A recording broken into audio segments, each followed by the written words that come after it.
Hello, family. Thank you for coming over to the house tonight. And just kick off your shoes and relax your feet. Party on down to the SK beat. We're kicking, just kicking, just kicking. Okay, you don't come to another episode where we're going to be asking the question of, why you telling my business? Don't be telling my business. Why not? Because a can and a can, a can, a can, and a wheel. Now we're off to...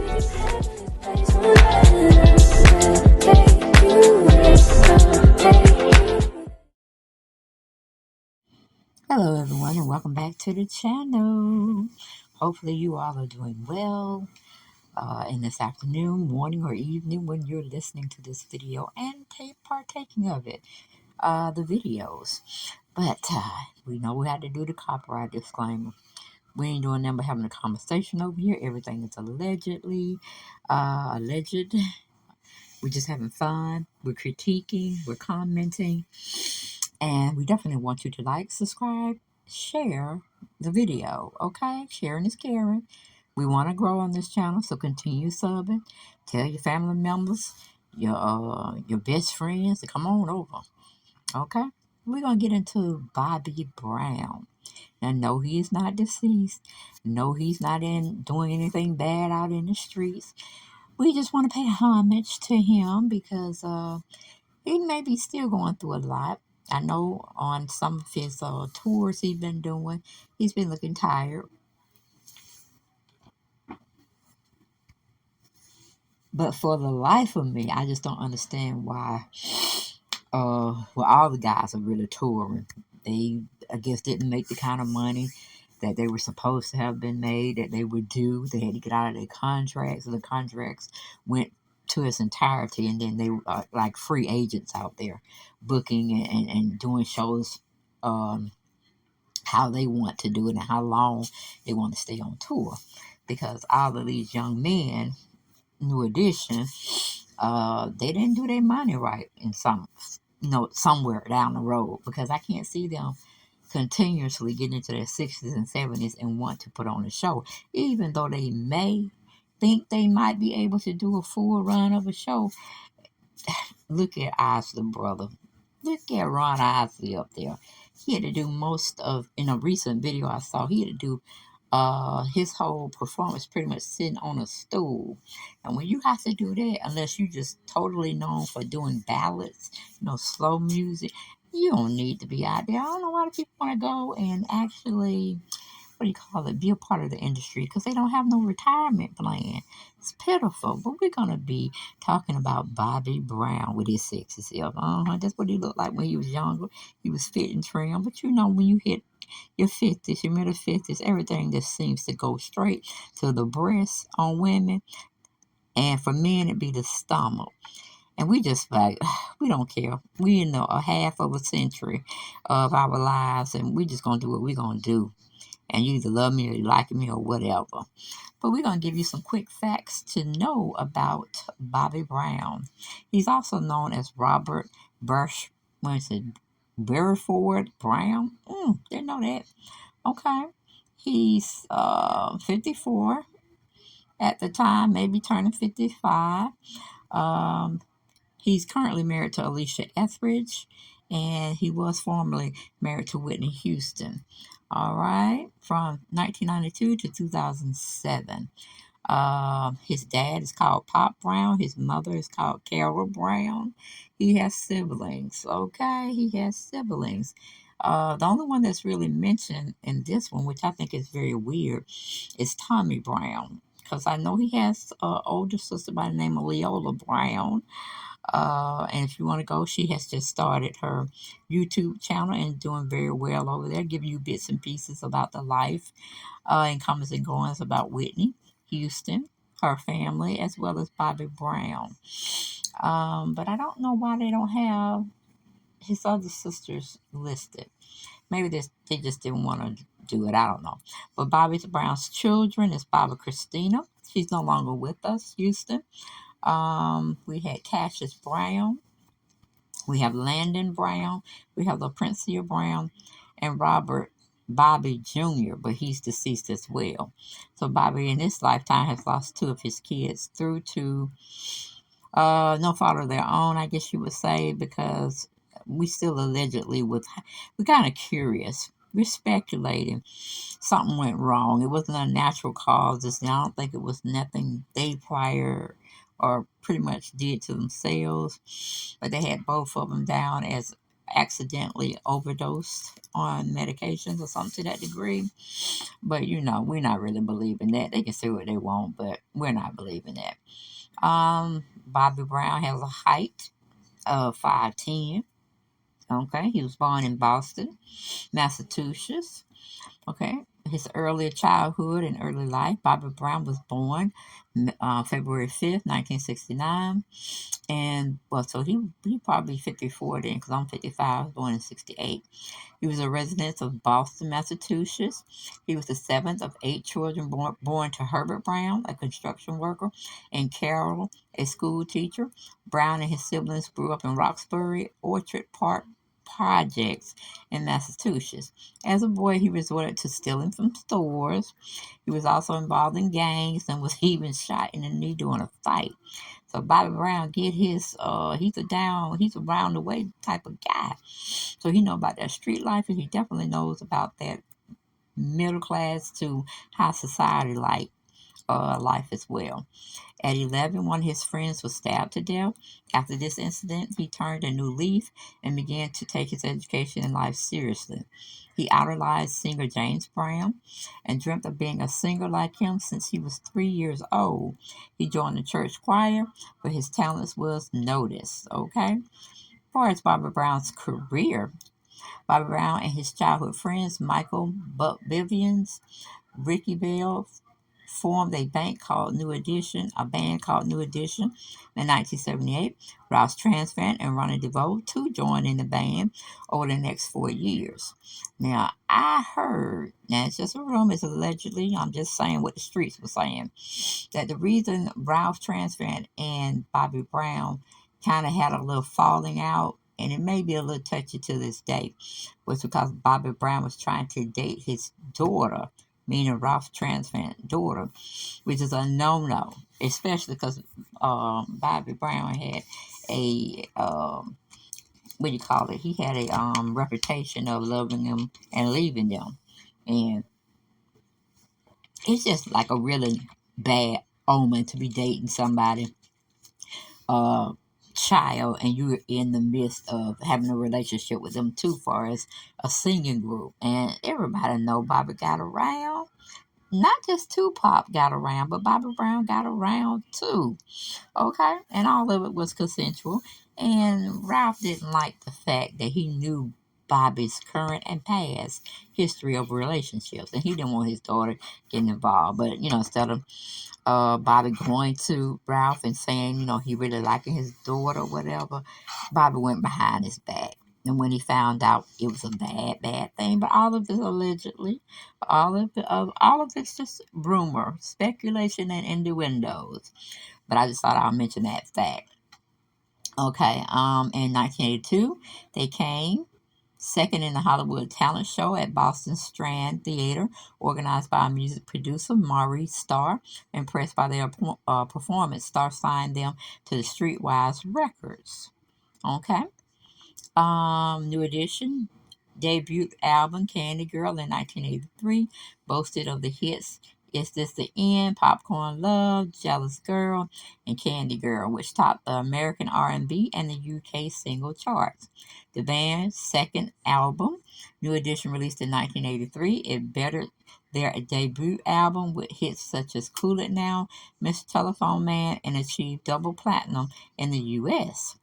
This 1985, then in 1985, album, All for Love, though certified platinum with hits as Count Me Out, A Little Bit of Love, and With You All the Way, could not match the success of its predecessor. Brown felt that the singers were being underpaid, and he was also jealous of bandmate Ralph Transant growing popularity. Brown left the band to go solo amidst the news that he was forced out. So yeah, it was some tension, some little strife between the group. All of them could sing, except for I didn't hear too much from Ronnie. He can rap, and Michael Bivins, he can rap.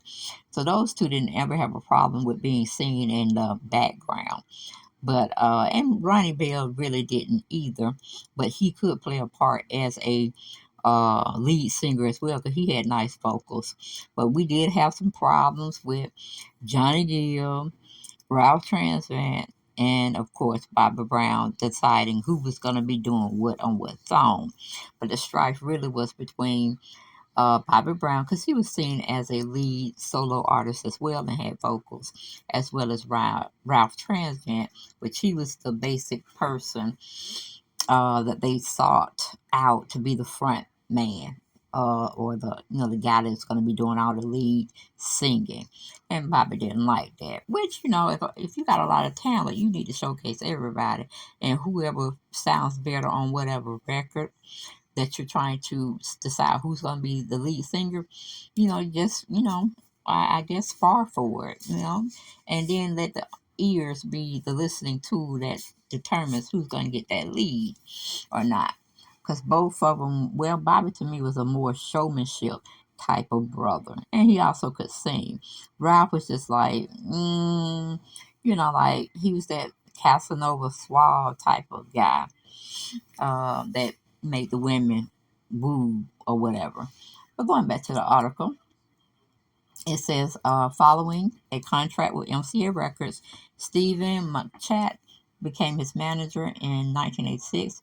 Brown's debut solo album, King of Stage, did not fare well, but the ballad Girlfriend became a number one hit on the R&B charts. He embarked on a hugely successful tour to promote Don't Be Cruel album in 1988. However, towards the last stages of the tour, he invited criticism from his subjective and crude acts on stage. Bobby Brown, he was just one of like the love him and leave him guys, and he wanted to portray everything that he would probably do behind closed doors. He wanted to put that on Front Street. And we were like, oh, Lord, Bobby. He done got into the porn thing. He wanted to show people how he really got down. And that was a no-no. No, no, no, no, no. But Bobby didn't care. He didn't care if he had to get locked up. He was going to do what he wanted to do when he was on stage. And that was just it. Period. Point blank. Going back to the article, his album, Bobby in 1992 sold 2 million copies but failed in comparison to his previous albums. Its singles Humping Around, Get Away, and Good Enough. That's the way Love Is were hits. His fourth solo album, Forever, released in 1997, bombed because of the inadequate promotion and his insistence on writing and producing the tracks himself.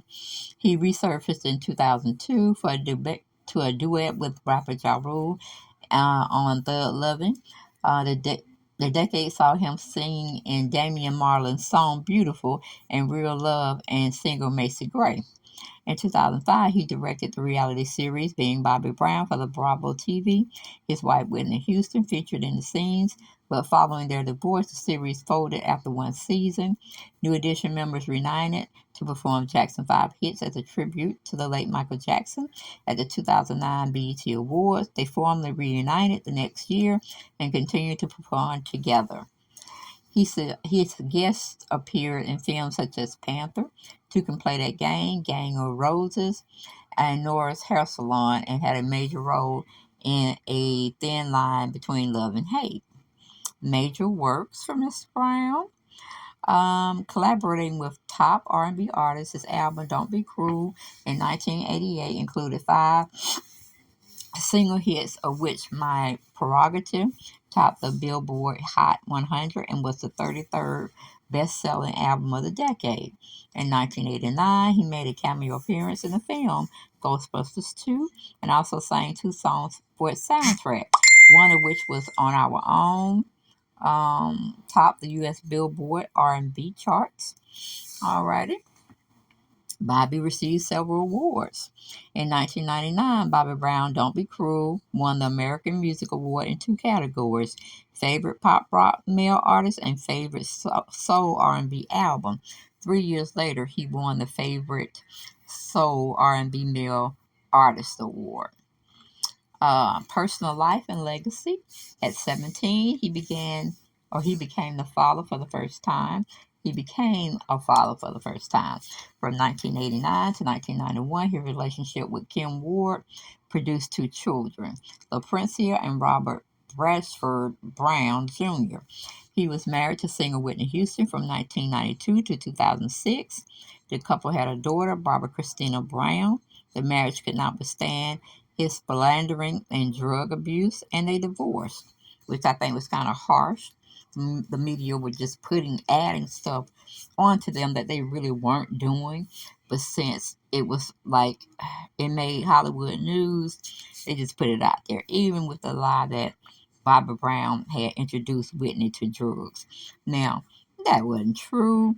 I mean, there's plenty of documentaries out there that's showing that this was done, or the Houston family was doing this more so before Bobby Brown even got into the mix. Because I think Dionne Warwick was strung out on substances abuse and a lot of other things, and it was just apparent in the Houston household, okay, in the Houston clan.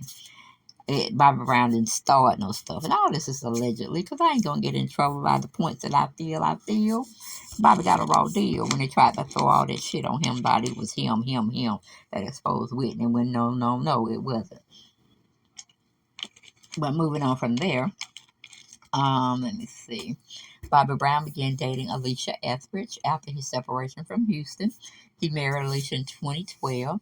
Together they have children named Body, Hendrix, and Cassius. Okay.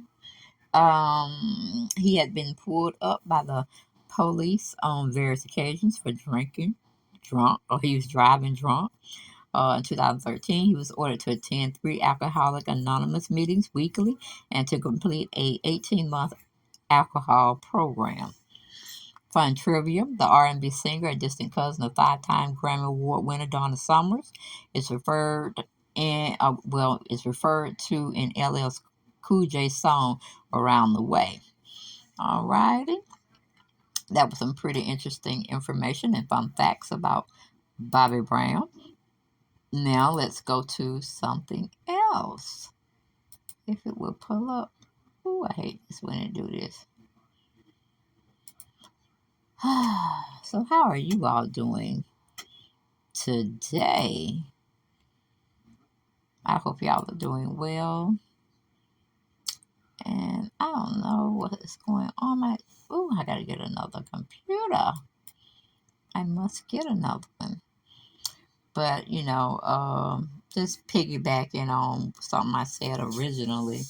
Leola Brown, I think her YouTube channel is The Absolute Truth. Y'all go on over there. She be telling some tales, okay, from her perspective of what she went through by dealing with Bobby Brown's current wife, um, Alicia, not Alicia, but what's her name, Pat Houston, and the comments and goings about how she really felt and believed that Pat Houston was the cause of Bobby Christina not faring well and not being able to be on this side of the plane of existence of a world we live in here on Earth. Meaning, she had something to do with, the demise of Bobby Christina not getting better and not improving from her coma she was in when they found her. I guess what you call it, had beaten up and almost drowned in a tub. Okay, but we're gonna move on. We're gonna talk a little bit more about Bobby Brown. Singer Bobby Brown, known for his hits "Don't Be Cruel" and "Humping Around," is also famous for his marriages to Whitney Houston, or his marriage to Whitney Houston. And this was published by, um, do I have it? Let's see, because we do like to cite our sources. Um, Not sure where this came from, but it's on the internet. We're just gonna go through it. Oh, it's biography. So I guess it's biography.com. You look it up and you put in Bobby Brown and you would get the article where I am using my information from. Okay. Who is Bobby Brown? That's what we all like to know. Meaning at his age now. But it's an old article. It comes from last year in May. Singer Bobby Brown became famous in the 1980s and early 1990s for his hits, including Don't Be Cruel, 'Cause I Will Never Be That Cruel to You, and Humping Around. His musical fame, however, became eclipsed in the late 1990s by his troubled marriage to pop star Whitney Houston, whom he eventually divorced in 2007. And I wish they wouldn't have divorced because they were such a cute couple. They were. She was his yin. He was her yang. You know what I'm saying? They just looked good together. And both of them just had talent, you know? But they were both suffering from substance abuse and alcohol abuse. And, I guess you can't be with somebody that wants to continue to be in that sort of environment, but you don't. So it just is what it was, okay? Um, Bobby Brown dreamt of becoming a singer ever since he saw James Brown perform when he was 3 years old. He started out singing in a church choir where he distinguished himself with his beautiful and passionate voice. Okay. At the age of 12, Bobby Brown formed a group with his friends Ricky Bell, Michael Bivins, Ralph Transvant, and Ronnie DeVoe called New Edition. They rehearsed with a focus and discipline very rare for a group of preteen boys. After winning several talent shows, New Edition was discovered by producer and talent scout Maurice Starr, who landed them a recording contract with a small label called Streetwise in 1983. That year, they released their debut album, Candy Girl, a sugary sweet collection of songs that made the group an overnight sensation. The title track, Candy Girl, was highly reminiscent of the Jackson Five's ABC. Bobby Brown's Lee's New Edition. In 1984, New Edition switched to MCA Records and released a self titled follow up album that eclipsed the success of hit singles such as Cool It Now and Mr. Telephone Man. There's something wrong with my line. When I dial my baby's number, I get a click every time. Yes, that was my favorite song, okay? However, despite the enormous success of their music, the members of New Edition still only received the small salary stipulated in their explosive contract with MCA. The most I saw for all the tours and all the records we sold was $500, and a VCR Brown said, now I would have been kicking ass. Because those boys were traveling. I used to be an avid watcher of when they performed and where they were performing, especially when they performed on Soul Train, because Soul Train was the deal back then. It ain't worth a 2 cent now because it's not, currently it's in syndication. So nothing new has come of that. Honey, $500. $500 wasn't too much now, and it damn sure wasn't too much then. But when you ain't got nothing, I guess it would seem to be more than what you had. Okay, so we're gonna be grateful. Hopefully, Bobby was grateful, but he was like, I put this band together or this group together. We're gonna get more than this crap. We don't need just no damn VCR, no $500 that we could spend in what an hour. But anyway, moving on from there. Brown said, believing that they were being treated like little slaves by people who were only interested in money and power and not the welfare of New Edition. Brown left the group in 1986 to pursue a solo career. Okay, Bobby Brown's solo career in December 1986. I graduated that year. Yes, I was a senior from high school. Okay, Brown released his first solo album, King of Stage. While the album sold modestly and scored one major hit with the ballad Girlfriend, he failed to generate the level of excitement and acclaim which Bobby had hoped.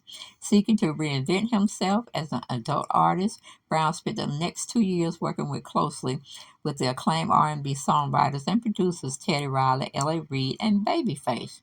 The result of their collaboration, released in the summer of 1988, was a radically new and R&B album called "Don't Be Cruel," and honey, and I will never be that cruel to you. Yes, honey, we still got that on rotation. Okay, that whole album. And that took the music world by storm, selling 7 million copies on its way to becoming the best-selling album of the year. And that was explosive. And I think Janet had teamed. Well, I know Janet Jackson had teamed up with Teddy, not Teddy Riley, but the two guys. What was their name?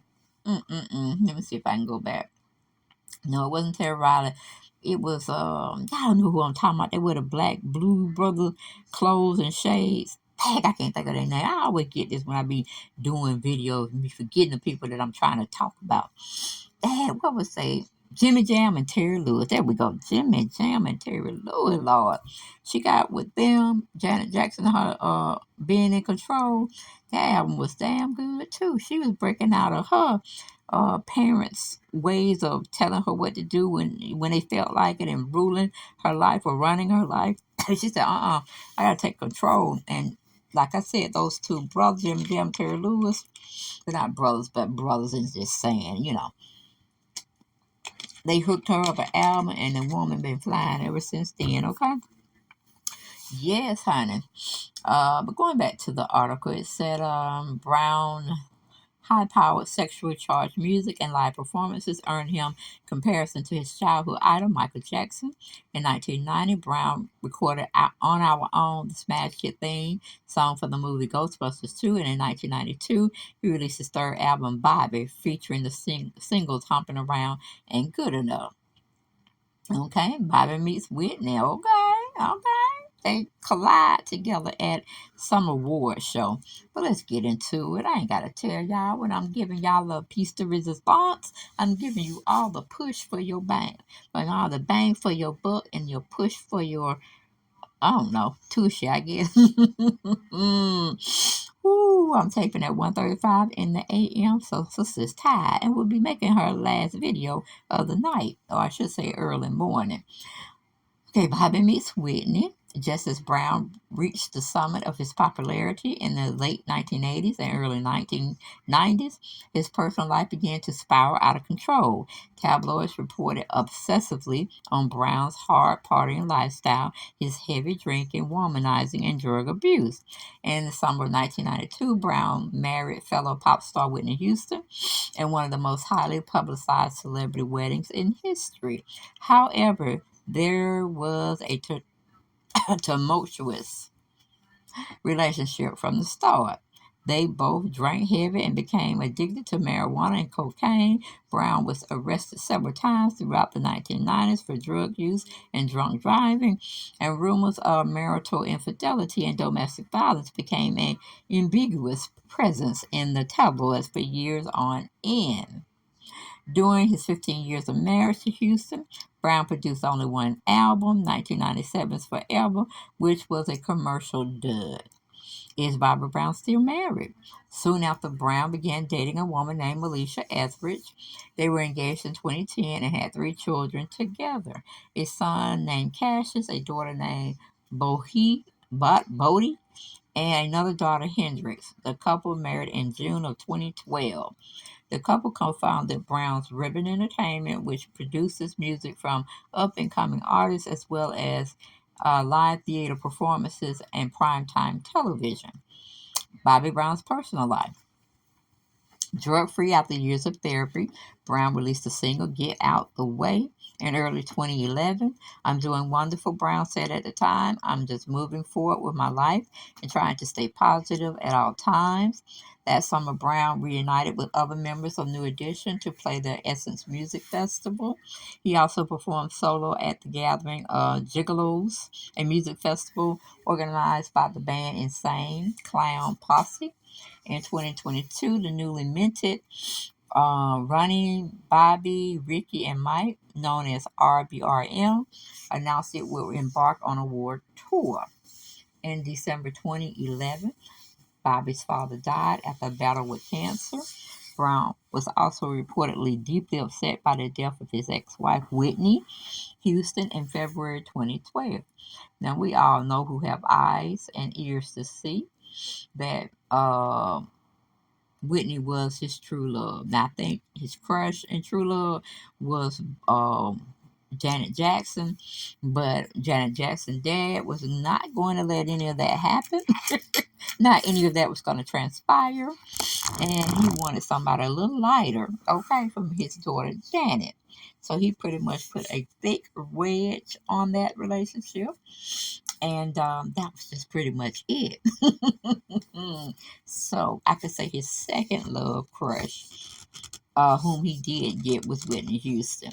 Let me take a swig of my water, please. Hold, please. Okay, and I think that was his true, real love, and it has even surpassed the love has gotten greater, I believe, after Whitney's death. Because that was to me, a one of a kind type of love. You only get it once, and once you get it, you try to treasure it, and you will always remember it and rejoice in it and be sad by it that it didn't last for whatever reason, you know. But we're going to talk about the death of daughter Bobby Christina.